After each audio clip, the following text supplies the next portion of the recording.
So that is what the Hegelian dialect is. It is a theory. It is a philosophy of those that want to maneuver and have a desire to move the masses in a particular direction.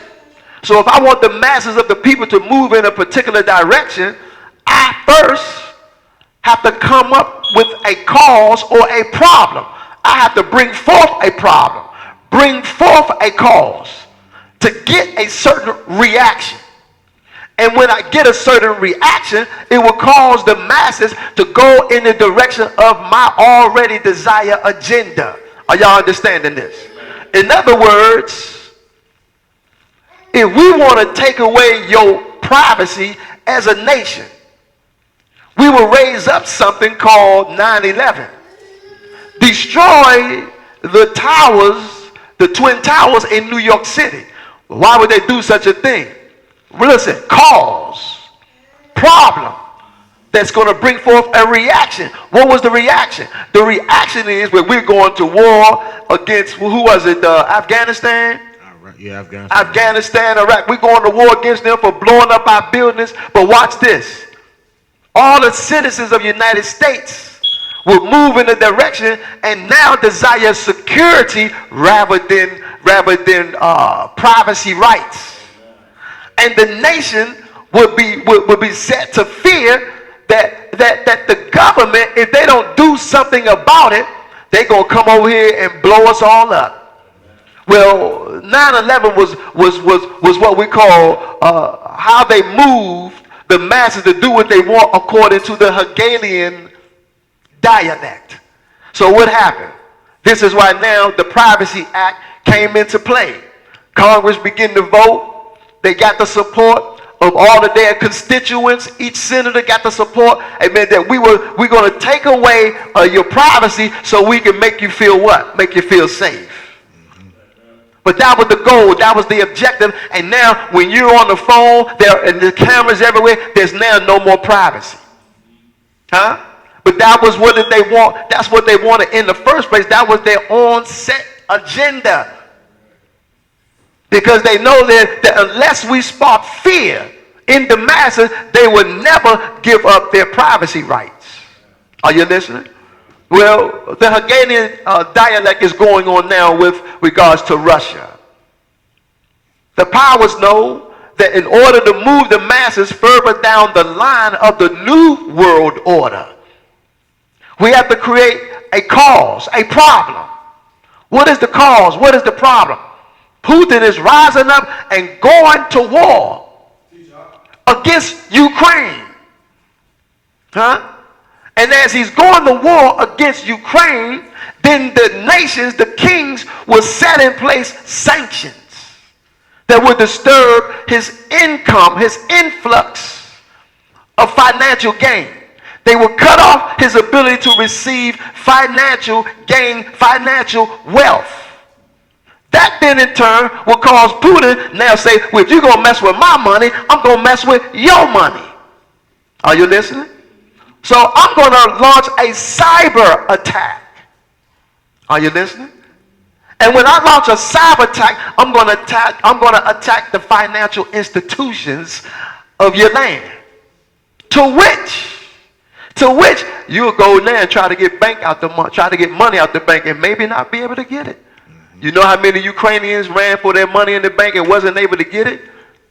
You know how many Ukrainians stood in line for hours upon hours and hours? The lines were so long at the bank. But how many of you know the bank run out of money?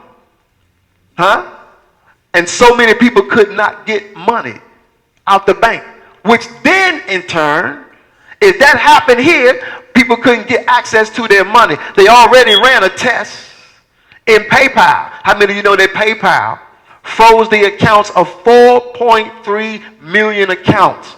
Anybody heard about that? 4.3 million accounts at PayPal, they froze their account. That then in turn brings harm and causes hemorrhage. The finances, the economy will begin to hemorrhage, will begin to bleed. So imagine if you couldn't go get your money. That means you had no means to getting food. no means of getting water, no means of putting gas in your car. Huh? Then in turn leads to people doing whatever they got to do. They leave out of their house and go into the streets. Violence. Because I got to feed my son. People begin to rob. People begin to steal. The gas prices are now shooting through the roof. Amen. You go out now. I mean, listen, I bought a bag of tater chips and a soda. The soda was $2.60 for a 16-ounce soda. The Hegelian effect, the Hegelian dialect is in play. So I would strongly advise you, don't wait till something happens. Go get you some little extra change. Huh? Oh yeah, get you some little extra change. That if something happens, at least you got some money at hand. So if people flooded into the streets, the apocalypse is coming. They show you through predictive programming in the television shows and in the movies exactly what's coming. But people don't believe it. They don't believe that people are literally going to be kicking your door in, coming in your house to rob you, to kill you, because they think you got food in there. This is in the scriptures. It's coming. And the powers that be are working their demonic plan to bring this thing to pass. First it was the coronavirus. Now this whole thing with Ukraine now is leading the headlines now. Are you listening? But my question to you, are you preparing? Have you begun to prepare? That these times are coming. This is not the time for us to be afraid, to be fearful. The Father told us that these times are coming by the prophets. The prophets of old make it clear.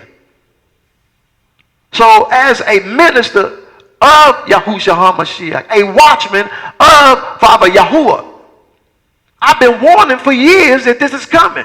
And if it comes and when it does happen, those who are caught unprepared is your fault. Didn't take it serious. How many years was Noah preaching, telling the people it's gonna rain? 120 years he preached and said it's gonna rain. The people was not prepared. So if he did it back then, it's coming again. This is part of the Father's plan. But him being who he is, amen, in heaven above and working everything behind in the spirit realm, Satan is also working in behind in the spirit realm. So let us not take this stuff for granted. When he says, and we can read in scripture and say, and it says that these things are coming, let us prepare. Y'all remember Joseph, don't you? Didn't Joseph prepare when he knew a famine was coming? He prepared for 7 years for the famine, amen, that would come. And when it came, amen, he was good. Because he put up resources, amen, for the 7 years of drought. But these are things that we got to go through, y'all. I wouldn't be a minister or a watchman or a mouthpiece of Yah if I didn't tell you the truth. I don't say these things to scare nobody. But I do tell you that these times are coming. So when we know this stuff is coming, let's prepare, brothers and sisters. And this thing with Putin certainly has all the ingredients to spill over. The cup of wickedness, amen, it is certainly ready to spill over and lead us into World War III. Are y'all seeing this? Are y'all understanding this? This thing with Putin can potentially, I'm told that the United States of America had troops right there at the border of Poland. Is that right? I'm not too sure. Yeah, they had troops right there at the border of Poland. And the United States have threatened that if y'all cross this line coming into Poland, it's on. China gonna go with Russia. Russia gonna go with China. And it's on. United Nations ready to go.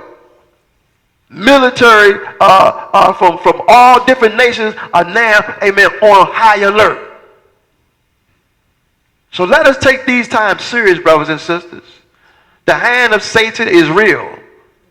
And he's working that plan, the Hegelian dialect. But the Father ultimately he is producing his control of the hearts of the kings. Read it one more time, brother. The king's heart is in the hand of Yah. The king's heart is in the hands of Yahuwah. As the rivers of water, he turns it wheresoever he will. You see that? As the rivers of water, the Father turns the hearts of these kings the way that he wanted to turn them. And he's turning them, amen, to his delight, to his desire, that it would bring forth, amen, effect here in the earth. Men think they just came up with the Hegelian Dialect. The Father he been did that. He sends a cause or a problem that will bring forth reaction to get his overall agenda or objective secured. How many of you know, amen, some folk, they would have never repented of their sin unless the Father put them fat on their back to bring a reaction of them crying out. To bring the reaction of them crying out, and then the Father washed them, amen, with the blood of Yahusha. Forgive them of their sins, and then they begin to serve him. That's what he wanted the whole time. Are y'all understanding? To Yah be the glory. Come on, put your hands together for a hand clap of praise right there.